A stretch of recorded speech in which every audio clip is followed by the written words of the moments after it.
Hey guys, Dave Hartman here again. I did 10 years in the Navy flying F-18s off the aircraft carrier, and I went through in the first video, I went through how to basically launch off an aircraft carrier. Now once we launched, we got to come back and recover. So I want to do another quick video here, kind of going through a little bit of that. And again, it's cyclic ops. So to review a little bit, the first wave goes off and they launch off. They go do their mission as we're hanging overhead the ship, waiting for them to launch, and they're going to prepare the carrier, the flight deck, for us to land. So everyone has their part. So essentially what happens is we go do a mission and we come back, we find the ship again, and we start circling overhead. And all the squadrons have different altitudes we hang out at, so everyone stays safe, and we're sequencing ourselves, watching the flight deck and the other guys in the stack overhead the ship to get ourselves to find out, so it's all choreographed.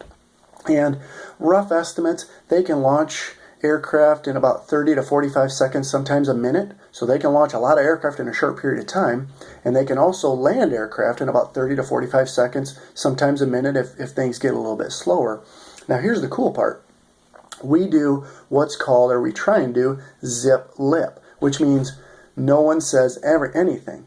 And it's just a beautiful thing to see. It's really cool to experience. Everyone's doing their job. Everyone's professional. Everyone's staying safe. So you can literally launch 8, 10, 15 jets. No one said a word, and turn around and recover 8, 10, 15 jets, and not one word was spoken because everyone knows their part in the orchestra.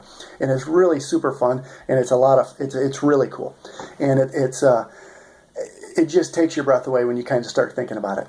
So you're hanging overhead the ship, and you're really looking down at the ship to see how the launch is going. You know how many jets are launched, so you're kind of counting it in your head. And the bottom of the stack is really paying attention. So the stack is going to kind of collapse on itself. So the people at 2,000 feet are going to go first, and then 3,000 and 4,000. They kind of work their way down. So everyone knows when they need to go to try and go in and land. Well, when it's time, you're going to come around, you're going to orient yourself in the back of the ship, and you're going to basically fly up just overhead the ship, and that's going to set you up.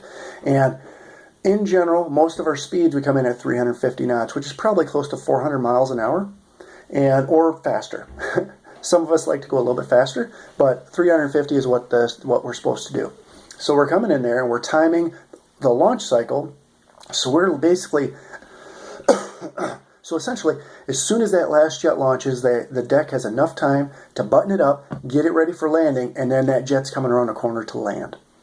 So we're coming over we come behind the ship. We're getting our airspeed right. We're sequencing everything. We're looking down. We're making sure everything's good. We come in at 800 feet, and the pattern altitude is 600 feet. So there's only about 200 feet to play with, which is not a lot of room when you're flying jets. So everyone has to stay very professional, stay on their altitudes. So you're coming in 350 knots, maybe a little faster, maybe 400, 450 knots. You're coming in, you're looking for your timing, and everything's going good. All of a sudden you look down, the right time to brake is, so you're going to roll into a 90-degree angle of bank. You're going to bring the jet to idle. You're going to pull back on the stick, and you're going to basically bend that jet right around a corner. It's really cool to watch, and it's really fun to do. So you're coming around a corner, and now you're looking out at the ship, and you're trying to put yourself in the correct position. And in the F-18, it's about 0.8 to 1 miles, completely abeam, or right to the right side or the left side of the ship. And unlike in a civilian flying pattern where you basically do a box or a rectangle where you fly up, turn left 90 degrees, fly a little bit, turn left 90 degrees. In the Navy, flying around a ship, you're basically going to do an oval turn, or kind of a constant turn, 27 to 30 degree angle of bank turn.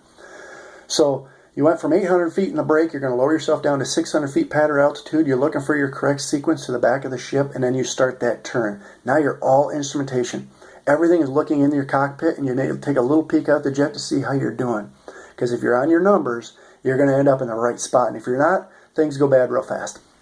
So you're coming around the corner, you're looking at everything, you're adjusting your angle of bank, you're adjusting your power, you're adjusting your pitch attitude or your nose, see what that's doing, and everything is trying to get treated.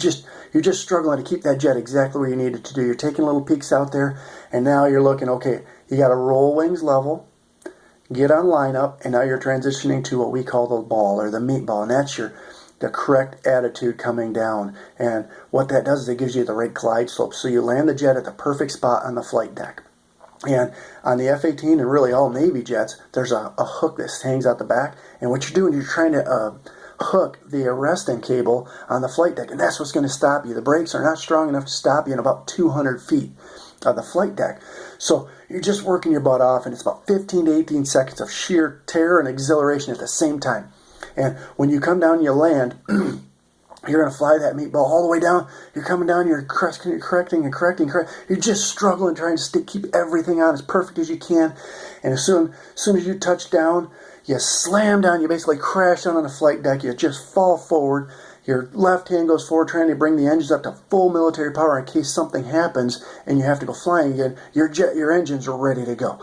So you can launch right out the front of the flight deck if maybe your hook skipped and you didn't catch a wire. But if you did, that cable is going to hook your tail hook, and you're going to come to a screeching halt in a very short period of time.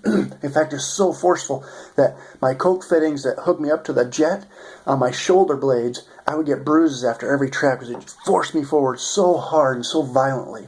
And now you've landed on an aircraft carrier, and you can go back to breathing again. So, man, again, guys, go out there and dream and go get your dream, because you can definitely do it.